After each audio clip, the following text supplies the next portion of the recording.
Welcome into the Carleton Ravens OUA season preview, joined once again this year by Coach Corey Grant. Coach, the background looks a little bit more full this year with different helmets I'm seeing. Yeah, we got a few different helmets, a few different things. I'm starting to get the office organized. So yeah, we got the new one and then one of the old ones from back in the day.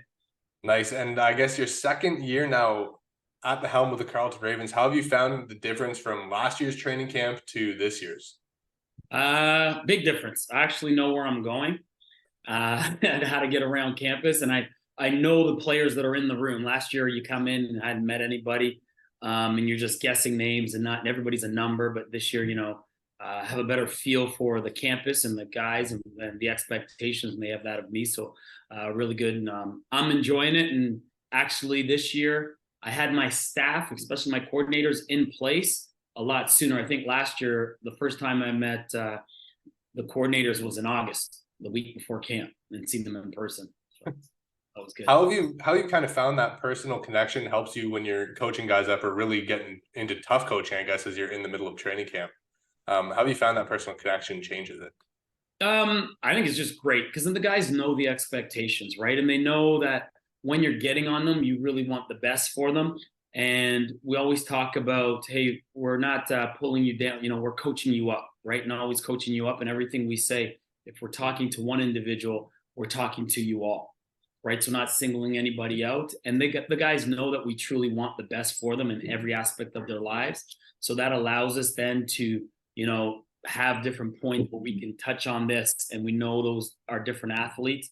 And then having that personal touch, and as long as they know that you care about them and they want the best for them, you can push them as hard as you want. Awesome. And as you kind of go into this year, I see the picture of Tanner DeYoung from last year's home opener behind you. Yeah. Obviously, he's no longer with the team. How have you found kind of the quarterback process in introducing a new player, I guess, or a new starter?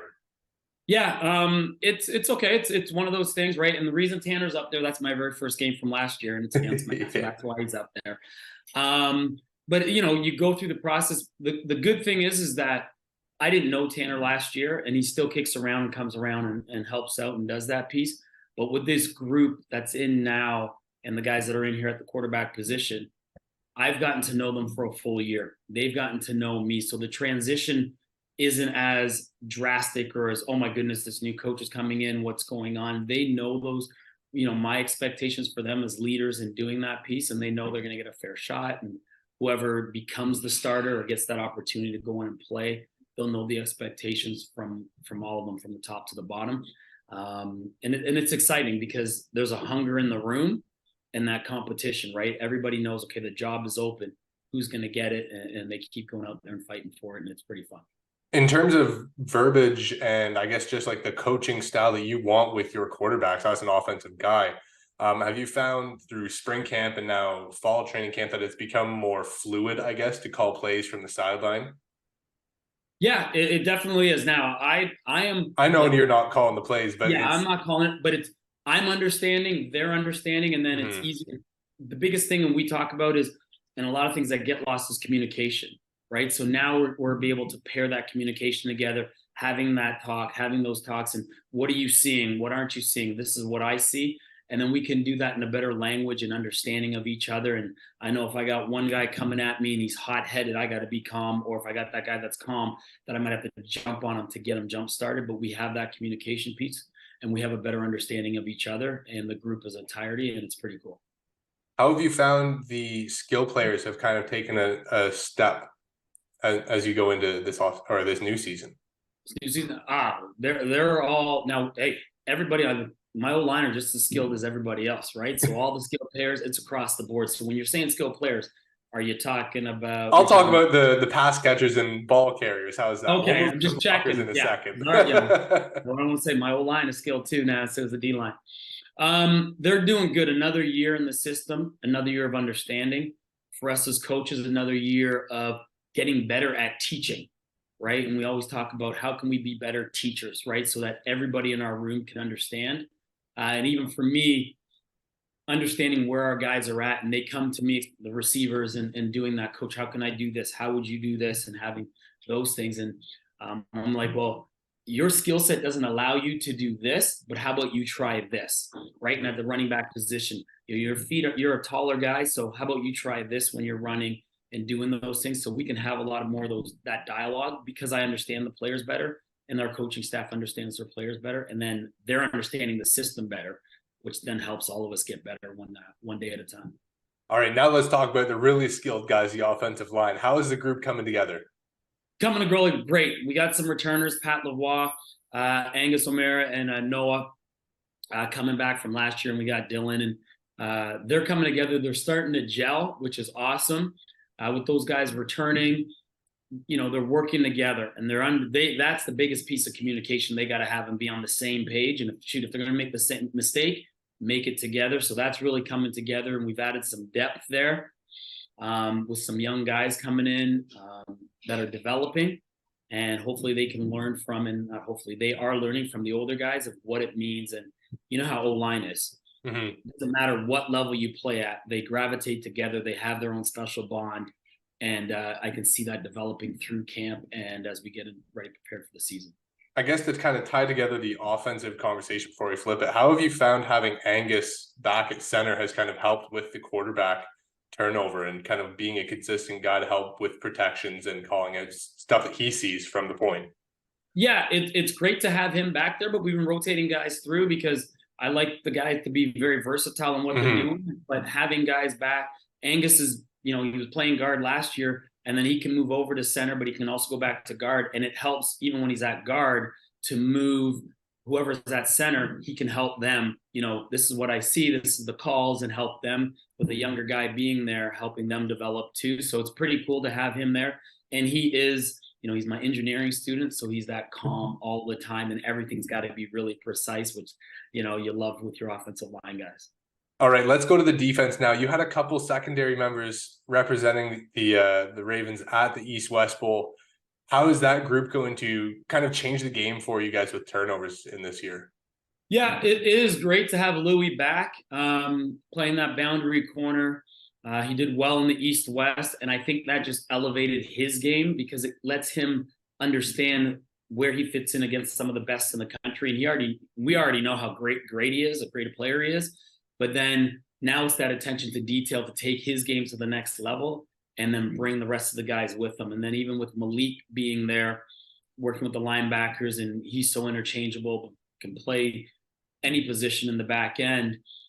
They understand what it takes. And then now they get to pass that on to the guys and sort of become those leaders on the, the back end, which hopefully will propel us all to gel together and then can make some plays throughout the season. And I know last year started off with a 4-sack day from one of your members of the D-line. How have you guys been able to generate what is hoping to be a really strong pass rush again in year 2 for you? One is just being consistent. We're hoping, we want Ife to step up. He was a rotational guy last year. Nathan Clark, I think before I got here, was up for Rookie of the Year. So making sure that he's ready to go. Michael Lightbody was actually at the East-West 2 years ago, and he's back. So we have some veteran guys that have been in the fire before. So it's about, making sure they're following the schemes, doing that piece, and then understanding exactly what it takes. And if we get another, a 4-sack game from someone, that is great. I want that every single week. But they also understand what it takes, and it's not just having the one game. It's being consistent over the season and then peaking at the right time. So we have some veteran guys and then some young guys that, like I said before, we got a week now with this bye week off to keep developing them so that they're ready to go for the season. And if their number's called, they're ready to go. I want to kind of talk about the week 1 bye. Has it really changed how you've approached training camp in terms of preserving bodies, or has it been an adjustment? I know you guys got joint practices with Concordia in, but how have you kind of approached this week 1 bye? I treated camp just like it was, like we were going to play this week. Right. And then we treat like if we had played this week or didn't, camp was going to be the exact same. Right. And then even now, the guys now are getting a little bit of break because I know how long the season's going to be for them, but they're still in the gym working. We're still getting in our work. We're still doing what we have to do. There's just a little less urgency, like, okay, we got to prep for Saturday. We can take a little bit back, give the coaches some time to, transition into the regular season, but we treated training camp, and I wanted to treat training camp just like we were playing this week, and rock and roll from there. And the guys really pushed through. And then I knew, okay, we can pull back a little bit, and then we can get going, and make sure we're the healthiest and the best condition we can possibly be for when we hit the field. And as you play through this season, one of the key points on the Ravens schedule, you got to experience your first one last year, the Panda game. What was that experience like for you, and what are you looking forward to in this year's match? It was absolutely amazing, right? For me coming in, and everybody kept talking about this Panda game, and I'm like, okay, that's great. But then when you're in it, you're like, and then you stand there and you look around, and like I coached in Grey Cups and played in them and did that. But you look around and you're thinking, if I'm a 17, 18-year-old, this is amazing. And it was amazing to see the stands full on both sides, and then they're cheering. I think I caught myself once or twice looking up going, wow, this is pretty cool. I wish I had done that. So great experience. Every university player that played varsity sports should enjoy something like that moment. And I don't know if it gets any bigger than that. And so that was outstanding. And now I understand it. I understood it before, but now I understand it a little bit more, and we got to go get it. I know Coach Buffet might hear this in Ottawa, but shit, we got to go get it, man. It is special. It's a special game. It's a fun game. And I'm looking forward to it once again. And, we'll go put our best foot forward and see what happens. And hopefully we can be on the right end of things this year. But hey, in the end, it's one more game on the step to where we got to go. But it is a special game as a student athlete to be involved. And as you guys go through the season, a successful season for your squad will look like what? That's a great question. Everybody gets out healthy. Mm-hmm. And for us, we want to continue to build. Our first thing and our first mission is to win our first game. So that's, we're going to take it 1 week at a time. Every week we got to go 1-0, right? So success for me is going to be going 1-0 each week. And then we'll take it from there. Like I can say, oh, let's go to the playoffs. Let's go win a championship. That's the goal. Everybody's 0-0, and everybody wants to go win that championship. For us, being successful is we keep building as we go through the season. And for us, we're going to go 1-0 each week, and then we'll see where the chips land when they may. I think that might be the best answer I've ever heard to that question. But Coach, as I've taken up enough of your time tonight, I really do thank you for joining me. I wish you all the best, and like you'd mentioned, all the health to your coaching staff and your team this year. Looking forward to seeing you guys progress. And any changes to the uniform potentially again this year, or no? There could be, I used to play in SAS. Maybe we'll put a watermelon on it. Maybe we'll have that. I don't know. None that I know, but hey, everybody's got to come out. This is what I'll say. If anybody wants to see any changes or anything like that, you got to come out to our first home game when we play Western here at night, and then make sure everybody gets their tickets when they go on sale for the Panda. Come out and see us play. Come out and support Ottawa football, and let's go. Awesome. Hey, Coach, I want to say I saw a clip of you preventing a rouge the other day on social media back when you were playing with Saskatchewan. So yeah, exactly. See, I might use that to show the guys because they don't believe I was fast. So I might use that, hey guys, I think it was like a first down rouge attempt from the Lions, and you ended up scooting it out of the end zone. So out and get down. And get down. I try and tell my son and my daughter, because they both play football here in Ottawa, tackle football. Dad used to be fast. What do you guys think you got it from? I used to be fast. So that's awesome. Well, thank you so much for taking your time tonight, Coach. Really appreciate it as always. No problem. Thank you for having me. It's awesome.